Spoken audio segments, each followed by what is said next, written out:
തെരഞ്ഞെടുപ്പിൽ മത്സരിക്കില്ലെന്ന് ഫുട്ബോൾ താരം IM വിജയൻ. സുരേഷ് ഗോപി അടക്കം പല ആളുകളും മത്സരിക്കാൻ ആവശ്യപ്പെട്ടിരുന്നു.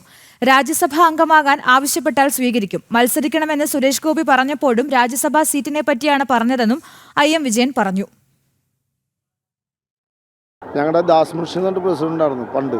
ആൾ മരിച്ച്, ആൾ കോൺഗ്രസിൻ്റെയാണ്. അപ്പോൾ ആളുടെ വൈഫ് വിളിച്ചിട്ട് പറഞ്ഞു ഇലക്ഷൻ നിൽക്കണം എന്നൊക്കെ പറഞ്ഞു. ഞാൻ പറഞ്ഞു പറയാം എന്ന് പറഞ്ഞു. അതേപോലെ തന്നെ 3 ആഴ്ച മുന്നേ മോദി സാർ വിട്ടിട്ട് ഒരാൾ വന്നിട്ടുണ്ടായിരുന്നു ഡൽഹിയിൽ നിന്ന്. അപ്പോൾ ഞാൻ തന്നെ പോയി പിക്ക് ചെയ്തതാണ് രജിസ്ട്രേഷന്. എന്നിട്ട് പറഞ്ഞു ബ്രേക്ക്ഫാസ്റ്റ് കഴിച്ച്. അപ്പോൾ ആളെ ഇലക്ഷൻ എല്ലടേക്കാന്ന് ചോദിച്ചു. ഞാൻ പറഞ്ഞു ഇല്ല സാർ, ഞാൻ ഇലക്ഷൻ നിൽക്കണില്ല. സുരേഷ് ഏട്ടൻ വിളിച്ചിട്ടുണ്ടായിരുന്നു, എന്തായാലും നിൽക്കണം എന്നൊക്കെ പറഞ്ഞു. ഞാൻ പറഞ്ഞു ചേട്ടാ വേണ്ട, എനിക്ക് ഇഷ്ടമില്ല, എനിക്ക് എൻ്റെ ഈ ഒരു സ്നേഹം മതി, എനിക്ക് വേറെ അങ്ങനെ ഒരു പാർട്ടിയായിട്ട് ഒരു കമ്മിറ്റ്മെൻ്റ് ഇല്ല. എല്ലാവരും വേണം എനിക്ക്. നിങ്ങളെനിക്ക് ഒരു MP തന്നോ, ഇപ്പോൾ PT ഉഷയ്ക്ക് കൊടുത്ത പോലെ MP തന്നോ, അതിൽ ഞാൻ പാർട്ടി നോക്കില്ല.